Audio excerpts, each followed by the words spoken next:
হামজা চৌধুরী যখন এই স্টেডিয়ামে প্রবেশ করছিলেন, ক্যামেরার সবগুলো লেন্স তার দিকেই তাক করা ছিল। শুধুমাত্র আপনি যদি ভেবে থাকেন যে বাংলাদেশি মিডিয়ার ভেতরেই হামজা চৌধুরীকে নিয়ে অনেক বেশি আগ্রহ, তাহলে বোধহয় আপনি ভুল। হামজা চৌধুরীর নামটা যখন এই স্টেডিয়ামে উচ্চারিত হয়েছে, যে দলে বাংলাদেশ দলে কারা কারা আছে, মোট 22 জন করে ফুটবলারের নাম ঘোষণা করা হয়, সঙ্গে সাইড বেঞ্চে যারা থাকেন, এই সবগুলো নামের ভেতরে হামজা চৌধুরীর নামটা যখন উচ্চারিত হয়েছে, স্টেডিয়াম অ্যানাউন্সার যখন বলেছেন হামজা চৌধুরী, এই গ্যালারির সবাই একসঙ্গে উল্লাস করে উঠেছেন, সবাই একসঙ্গে তালি দিয়েছেন। এরপরে অবশ্য ম্যাচ চলার সময় ভারতীয় সমর্থকেরা তাকে দুও দিয়েছেন, যেটা খুবই স্পোর্টিংলি হামজা চৌধুরীও নিয়েছেন। এই হামজা চৌধুরীর বাংলাদেশের অভিষেকের ঐতিহাসিক দিনে যা আপনি দেখেছেন, যা হয়তো মিস করে গেছেন, সবকিছুই 5 পয়েন্টে। নাম্বার 1, হামজার শুরু। স্বপ্নের এক শুরু হতে পারত হামজা চৌধুরীর জন্য। হামজা চৌধুরী যখন টানেল দিয়ে বেরোলেন, তার প্রথম লক্ষ্য ছিল যে কোথায় আছেন তার বাবা, মা, স্ত্রী এবং সন্তান। যখন তিনি টানেল দিয়ে বেরোচ্ছেন, তখন তিনি বারবার ওপরের দিকে তাকাচ্ছিলেন, কারণ তার ফ্যামিলি মেম্বাররা ওই জায়গায় বসেছিলেন। তিনি বলেছিলেন জাতীয় দলকে রিপ্রেজেন্ট করা মানে হচ্ছে তার কাছে তার পরিবারকে রিপ্রেজেন্ট করা, এবং সবার আগে তিনি পরিবারের দিকেই নজরটা দিচ্ছিলেন। এই হামজা যখন জাতীয় সঙ্গীত গাচ্ছিলেন, তখন তার গুজবাম্পস হচ্ছিল, এটা তিনি পরে মিক্স জোনে জানিয়ে গেছেন। হামজার শুরুটা স্বপ্নের মতো হতেই পারত, আরও রাঙিয়ে দিতে পারতেন তিনি তার শুরুটা।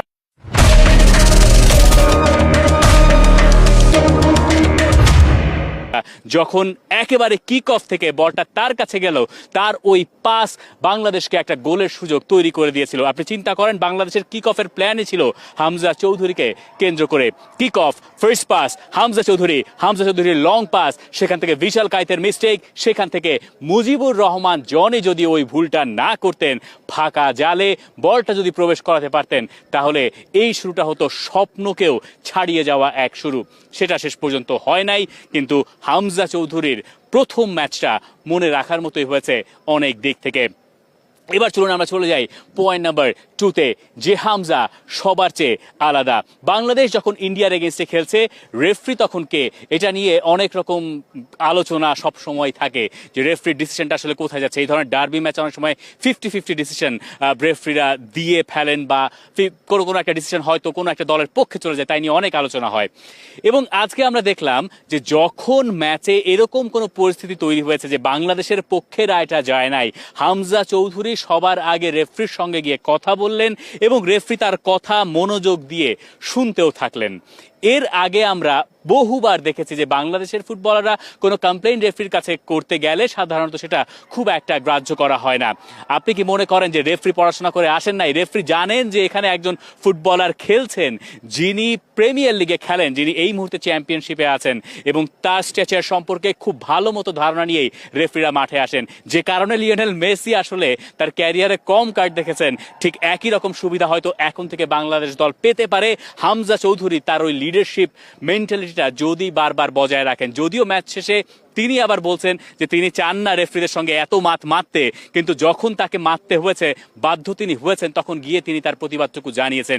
এই কারণে আপনি ম্যাচের অনেক ক্ষেত্রে দেখবেন যে 50-50 ডিসিশনগুলো আজকে আর প্রতিপক্ষের পক্ষে যায় নাই অতখানি, যতটা এর আগে অনেক বেশি গিয়েছে। কারণ রেফরিরাও পর্যন্ত জানেন যে এই মানের ফুটবলাররা জানেন কি করে কার সঙ্গে কি আচরণ করতে হয়, এবং বাংলাদেশের বাকি ফুটবলাররা এখন জেনে যাবেন যে রেফরির সঙ্গে কিভাবে নেগোশিয়েট করলে পরে আপনার জন্য পুরো ম্যাচ জুড়ে সুবিধা হতে পারে।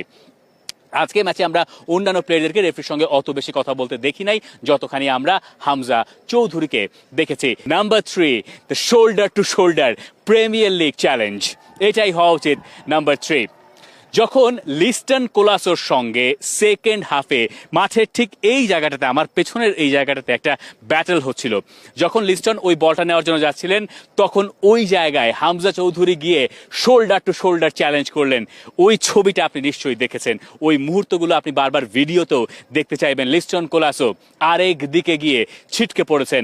এরপরে তিনি মেজাজ গরম করে গিয়ে হামজা চৌধুরীকে আবার ট্যাকেল করতে গেছেন। Hamza as an experience footballer, তিনি তখন জানেন তার পেছন থেকে যদি একটা ফুলের টোকাও লাগে তিনি তখন পড়ে যাবেন। হামজা চৌধুরী পড়ে গেলেন এবং ওই পুরো মুহূর্তটা তিনি তার পক্ষে নিয়ে এসে বাংলাদেশকে ওই জায়গা থেকে একটা সেট পিস পাইয়ে দিলেন। হামজার পুরো ম্যাচের প্রভাব কতখানি এই ব্যাখ্যা করতে গেলে আসলে আমাদের বহু সময় লেগে যেতে পারে।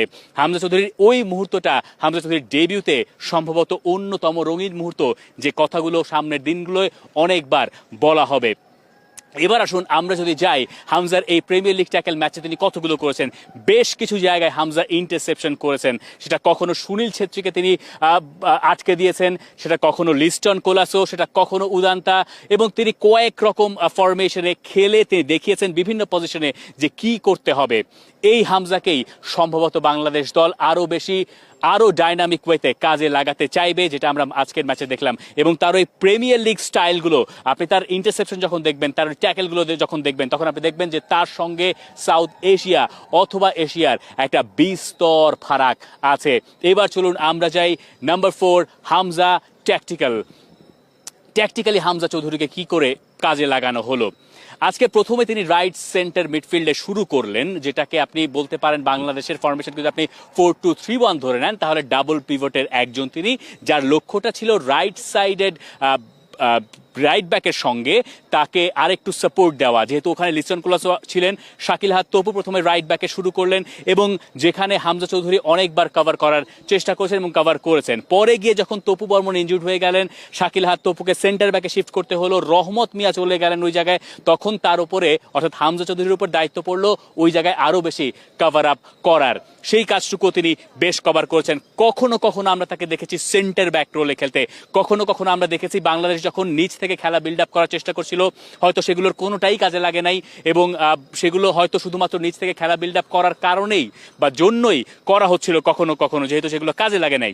হামজা তখন বলছিলেন, আমরা যখন দেখছিলাম যে হামজা তখন লিড করছিলেন, হামজা এমন একটা পজিশনে নিচ্ছিলেন, বাংলাদেশে আপনি যদি বিল্ড আপগুলো দেখে থাকেন যে মিতুল মার্মা বল পায়, দুই সেন্টার ব্যাক বক্সের 6 ইয়ার্ড বক্সের দুই মাথায়, হামজা চৌধুরী বক্সের ঠিক বাইরে ওই জায়গা থেকে তিনি লিড করছিলেন। হামজাকে কেন্দ্র করে প্রেস সাজাচ্ছিল ইন্ডিয়া, তাতে অন্যরা খানিকটা সুবিধা পাচ্ছিল বাংলাদেশের ফুটবলাররা। তো ওখান থেকে হামজা যখন দু একবার বললেন যে না, নিচ থেকে খেলা বিল্ড আপ করার চেষ্টা নাই, মিতুলকে আমরা দেখলাম তারা লং বলেও গেল। হামজা মোটামুটি এই টিমটার ট্যাকটিক্যাল দর্শন কি হবে সেটাও মাঠ থেকে লিড করার চেষ্টা করেছেন। তিনি একটা মুহূর্তে তারিক কাজীকে বল পায়ে নিয়ে বলেছেন তুমি আরো অনেকটুকু সামনে যাও, তারপর তিনি অনেকটুকু সামনে গেছেন, এরপর তাকে পাস দিয়েছেন এবং ম্যাচে কোথায় কি করতে হবে সবকিছু তিনি টিমমেটদেরকে বুঝিয়ে দেওয়ার চেষ্টা করছেন। তিনি আরো একটা কাজ খুব গুরুত্ব সহকারে করেছেন, সেটা হচ্ছে যখন কেউ হয়তো কোনো ভুল করেছেন তখন তিনি তার কাছে গিয়ে তাকে জড়িয়ে ধরেছেন, তার সঙ্গে তিনি হাত মিলিয়েছেন, তিনি বলেছেন সবকিছু ঠিক আছে, তুমি চাপ নিও না। এই ব্যাপারগুলো যখন হামজা চৌধুরীর কাছ থেকে আসে, আপনি যখন বাংলাদেশ ন্যাশনাল টিমের ফুটবলার হন, আপনার টিমমেট যখন হামজা হন, তখন আপনার জন্য নিশ্চয়ই অনেক বেশি ইন্সপায়ারিং। এই কাজগুলো আমরা শুরুতেও দেখেছি, যখন বাংলাদেশ টিম মাঠে নেমেছিল তখন ন্যাশনাল অ্যান্থেমের পরপর যে টিম মিটিংটা হয়, সেই টিম মিটিংয়ে হামজা জনে জনে সবার সঙ্গে গিয়ে আলাদা করে তাদেরকে জড়িয়ে নিয়েছেন। সেই মিতুল মার্মা থেকে শুরু করে তপু বর্মন, সামনে যারা ছিলেন সবাইকে তিনি একসঙ্গে জড়িয়ে নিয়ে এরপরে তিনি খেলাটা শুরু করেছেন। যে সময় কিক অফটা হচ্ছিল ঠিক সেই মুহূর্তে তিনি তার মোনাজাত শেষ করেছেন। মোনাজাতের পরপরই তার কাছে যখন পাসটা এসছে, ওই পাস থেকে বাংলাদেশ গোল পেতে পারতো। যাই হোক, সেসব অতীত ইতিহাস এবং সেগুলো আসলে আক্ষেপে বাংলাদেশের বাড়াবে। এবার চলুন নাম্বার 5, এরপরে হামজার কি? হামজা এখন ফিরে যাবেন ইউকেতে, যেখানে তার ক্লাব শেফিল্ড ইউনাইটেড, সেখানের হয়ে তিনি খেলবেন পরের সপ্তাহে সেই ম্যাচ, এবং সেখানে তাকে খেলানো ফার্স্ট 11-এ খেলানো হবে কিনা সেটা নিশ্চয়ই কোচ এই ম্যাচ দেখে তার ফিটনেসের অবস্থা দেখে সিদ্ধান্ত নেবেন, কারণ হামজা এখন উড়ে যাবেন ইউকেতে।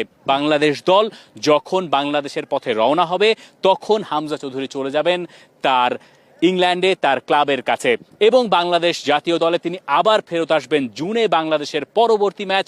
সেই সময় ইন্টারন্যাশনাল ম্যাচের শিডিউলগুলো ঠিক এরকমই, যারা হয়তো এতদিন এই ব্যাপারগুলোর সঙ্গে খুব বেশি পরিচিত ছিলেন না তাদের জন্যই এই জানানোটুকু। হামজা চৌধুরীর এই শুরুটা আপনার কেমন লাগলো? বাংলাদেশের একটা ইতিহাস গড়া দিন আপনার চোখে কেমন লাগলো? হামজা চৌধুরীকে নিয়ে আপনার মন্তব্য জানতে চাই কমেন্ট সেকশনে। For more updates, subscribe to our YouTube channel and click on the bell icon. Follow us on Facebook and Instagram. Download T-Sports app to enjoy exciting games and highlights. Visit tsports.com.